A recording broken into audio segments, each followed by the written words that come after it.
Gemini, Karmic Debt Awakening.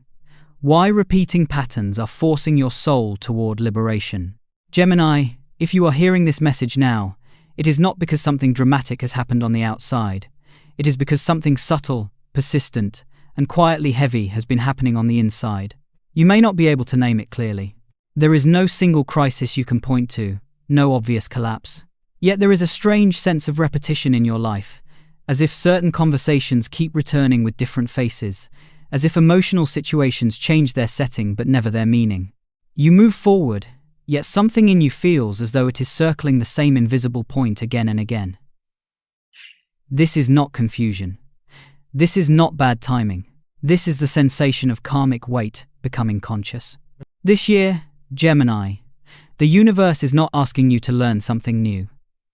It is asking you to stop postponing something old. The exhaustion you feel is not from doing too much, but from carrying unfinished inner business across too many chapters of your life. You have been adapting, reframing, intellectualizing, and moving on with remarkable intelligence.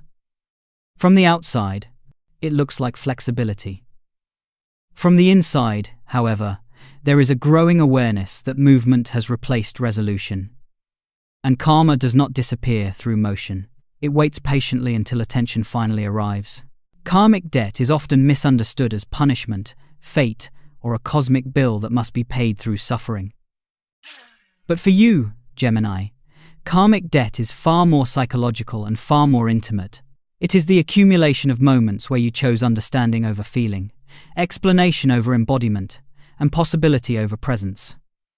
None of this was wrong. In many phases of your life, it was how you survived. But what once protected you is now what keeps you looping. The debt you are facing this year is not about what you did, but about what you consistently delayed fully inhabiting. Gate 1 begins with clarity. The core burden Gemini carries is fragmentation. You are a sign designed to perceive multiple perspectives at once, to translate between worlds, to move fluidly between ideas, roles, and identities. This is your gift. Yet karma emerges when a gift is overused to avoid discomfort. Over time, your ability to divide attention became a way to never stay too long in one emotional truth. When things became heavy, you learned to think. When emotions intensified, you learned to speak. When decisions demanded finality, you learned to keep options open. This year, those strategies no longer bring relief. You understand yourself better than ever, yet feel less settled. This paradox is the signature of karmic debt surfacing. Knowledge without integration becomes weight. Insight without embodiment becomes noise. And Gemini, you have reached the point where your soul is no longer impressed by explanations. It wants coherence. The karmic lesson is not asking you to abandon your multiplicity. It is asking you to unify it. The debt lies in how often you have split yourself to stay safe. One version of you for thinking, another for feeling, another for relating, another for surviving. Each fragment served a purpose, but now they compete for control, pulling your energy in too many directions at once. This creates the sensation of being busy but not fulfilled, connected but not anchored, alive but not at rest. At Gate 1, the work is not action. It is recognition. To see that what feels like restlessness is actually unfinished emotional presence. To see that what feels like boredom is actually the soul asking for depth. To see that what feels like confusion is the pressure of too many inner voices speaking at once without a center to listen from. Karma intensifies not to punish you, Gemini, but to bring you back to that center. This year marks the moment when avoidance becomes more painful than honesty. You can still move, still speak, still explore. But every time you do so without anchoring yourself in one clear inner truth, the loop tightens. The burden you carry is not heavy because it is cruel. It is heavy because it has been carried too long without being set down. And the first step toward liberation is not release, but acknowledgement. Pause here, Gemini. Notice what feels unfinished without trying to solve it. The next gate will ask you to look at where this debt hides most quietly inside the shadow you rarely question, because it feels like who you are. Gate 2. The inner mirror. Shadow. Gemini. Gate 2 does not ask you to change anything yet. It asks you to look without negotiating. This is the gate most people rush past, because it does not offer relief. only recognition. And recognition, for you, is uncomfortable in a very specific way. Not because you lack awareness, but because you have mastered the art of staying just slightly ahead of your own feelings. Gate 2 is where the karmic debt stops hiding in circumstances and begins revealing itself in patterns. Your shadow does not live where you think it does. It is not in chaos, recklessness, or irresponsibility. It lives in subtlety. It lives in how easily you can explain yourself out of a moment that asks for emotional finality. It lives in how naturally you can reframe pain into insight before it has finished speaking. You rarely deny your experiences. Instead, you translate them too quickly. And translation, when done too early, becomes a form of avoidance. Look closely at the mirror karma keeps placing in front of you this year. The same relational dynamics appear again and again, not identical, but familiar in tone. Someone misunderstands you, or you feel unseen, or you sense that a connection never fully lands. Conversations seem meaningful, even deep, yet afterward you feel strangely unresolved, as if something essential was said around but not through. This is not because others fail to meet you. It is because part of you never fully arrives. The shadow of Gemini is emotional absence disguised as engagement. You are present mentally, verbally, intellectually. You listen, you respond, you analyze. But when a moment asks you to stay still inside an uncomfortable feeling without naming it, shaping it, or turning it into meaning, you often move on. Not consciously, not defensively, instinctively. This instinct once kept you adaptable. Now it keeps you fragmented. Karmic debt accumulates where truth is repeatedly postponed. Not denied, postponed. You tell yourself you will feel it later, decide later, commit later, clarify later. Later becomes a holding space for everything that feels too heavy to resolve in the present. Over time, later turns into a cycle. And cycles are how karma speaks when words no longer work. Notice how often your life offers you multiple doors instead of one clear path. This is not opportunity alone. It is reflection. The universe mirrors your inner hesitation by keeping choices open. The more you delay inner commitment, the more reality delays outer closure. This is why decisions feel exhausting instead of empowering. Not because you are indecisive by nature, but because each choice asks you to exclude other versions of yourself. An exclusion feels like loss. Your shadow resists loss at all costs. You want to keep possibilities alive, identities flexible, futures open-ended. But liberation does not come from infinite openness. It comes from selective devotion. Karma tightens when the soul is ready to stop dispersing itself. The discomfort you feel this year is not from restriction. It is from the growing mismatch between how wide you live and how deep you long to feel. Gate 2 invites a radical question, Gemini. Not what do I think about this, but where am I not fully present when it matters most? Where do you disappear into words instead of staying in silence? Where do you stay curious instead of committed? Where do you keep the conversation going because ending it would force a truth you are not ready to embody? This is not self-criticism. This is self-honesty. Your shadow is not a flaw. It is a strategy that has outlived its purpose. And karma does not ask you to destroy it. It asks you to outgrow it. To thank it for what it protected, and then to choose differently. Sit with this mirror, Gemini. Let it reflect without commentary. You do not need to resolve anything yet. Awareness is already movement. In the next gate, you will learn how karmic debt is not repaid through effort or struggle, but through a quiet form of inner alchemy that changes how you inhabit each moment. Gate 3. The alchemy of liberation. Gemini, Gate 3 is where the story quietly turns. Not because something dramatic changes, but because the way you relate to your inner world begins to soften and simplify. This gate is not about fixing your shadow or forcing resolution. Karma is not dissolved through pressure. It is dissolved through coherence. And coherence, for you, begins when you stop trying to manage your experience and start inhabiting it. The alchemy of liberation is subtle. It does not require grand decisions or irreversible commitments. In fact, it begins with something that feels almost too small to matter. Staying. Staying with a feeling without naming it. Staying in a conversation without steering it toward clarity. Staying in silence without filling it with insight. For a mind as agile as yours, this feels unnatural at first. Your intelligence wants to help. Your words want to make sense. But sense-making, when premature, interrupts integration. Karmic debt is not paid by doing more. It is paid by doing less with greater presence.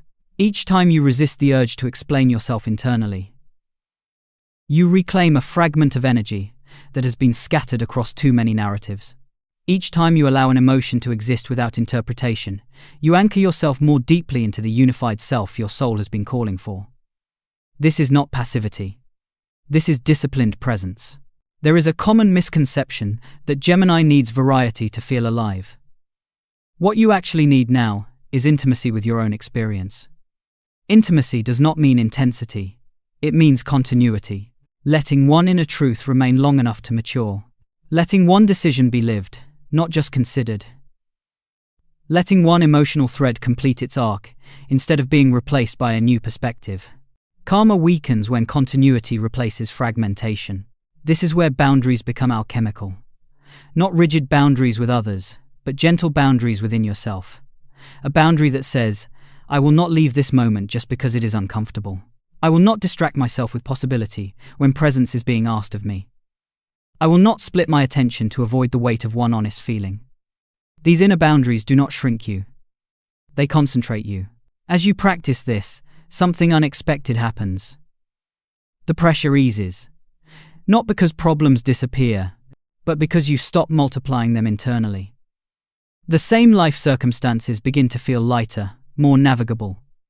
Conversations resolve themselves without forcing closure. Decisions emerge naturally instead of being manufactured. This is not magic. It is the nervous system responding to coherence. Liberation, for you, Gemini, is not about choosing the right path. It is about choosing a path fully. Karma dissolves when intention, emotion, and action align long enough to create internal trust. When you stop switching mid-sentence within yourself, the soul relaxes. And when the soul relaxes, it no longer needs to repeat lessons to get your attention. Gate 3 does not promise instant peace. It offers something more sustainable. Steadiness. A growing sense that you are no longer arguing with your own experience, that you are not ahead of yourself or behind yourself, but with yourself. This is the beginning of karmic freedom, not as an event, but as a state you can return to. In the next gate, this inner alchemy will move into daily life. You will learn how liberation is practiced in ordinary moments, not through withdrawal from the world, but through a different quality of presence within it. Gate 4. Practical presence. Living beyond the cycle. Gemini. Gate 4 is where everything becomes ordinary again, and that is precisely why it works. Karma does not dissolve in extraordinary moments. It dissolves in how you answer a question, how long you pause before responding, how you stay with yourself when no one is watching. Liberation is not a dramatic turning point. It is a series of quiet refusals to abandon your own experience. You may notice that your life does not immediately change on the surface. The same people, the same environments, the same responsibilities remain. What changes is your relationship to them. You begin to slow down just enough to feel when you're about to fragment. Just enough to notice the impulse to jump ahead, to lighten the moment, to keep things open when truth is asking for definition. And in that noticing, you choose differently. Practical presence for you looks like finishing conversations instead of extending them. Not by forcing closure, but by allowing honesty to land without softening it into something more acceptable. It looks like responding instead of reacting, giving yourself a breath before words emerge. That breath is where karma loosens its grip. In that pause, you are no longer operating from habit, but from awareness.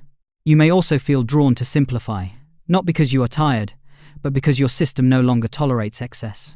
Too many commitments, too many explanations, too many parallel storylines begin to feel heavy rather than stimulating. This is not loss of curiosity, it is discernment. You are learning that depth restores you more than variety now. Living beyond the cycle also means letting go of the need to be understood immediately. This is difficult for you, Gemini, because your instinct is to clarify, to translate yourself so others can follow, but clarity that comes at the cost of self-abandonment only feeds karmic repetition. Sometimes, the most liberating act is to let a misunderstanding exist without rushing to fix it. Truth does not require constant defense. You will also notice changes in how you relate to time. Urgency fades. The need to decide everything now softens. Not because you are avoiding decisions, but because you trust that presence will guide timing more accurately than mental pressure. When you are fully in a moment, the next step reveals itself without force. Karma cannot trap someone who is truly present. It feeds on unconscious repetition, not awareness. Gate 4 is not about perfection. You will still catch yourself drifting, explaining, splitting attention. The difference is that you return more quickly. You no longer punish yourself for noticing. You simply come back. This returning is the practice. Each return weakens the old pattern and strengthens the unified center within you. As you live this way, something subtle but profound shifts. The sense of being chased by unfinished business fades. You are no longer running ahead of yourself or dragging the past behind you. You meet life where it is, and in doing so, you stop creating new karmic threads that need to be resolved later. You are not becoming smaller, Gemini. You are becoming more whole. And wholeness is what karma has been asking for all along. In the final part, we will not close this journey, but leave you with a threshold one question that continues working in you long after the words end. Gemini, this is not the end of a lesson. It is the moment you realize the lesson has been walking beside you for a long time, waiting for you to slow down enough to notice it. Nothing here requires you to change your personality, your intellect, or your curiosity. The invitation is quieter than that. It is an invitation to stop leaving yourself mid-moment, to stop translating your life before you have fully lived it. Karmic debt does not disappear because it has been explained or understood. It loosens when you choose to remain where you would normally move on. When you stay with a feeling one breath longer. When you let a truth be uncomfortable without reshaping it into something easier to carry. These moments may seem insignificant, but they are where cycles quietly end. You may not feel liberated all at once.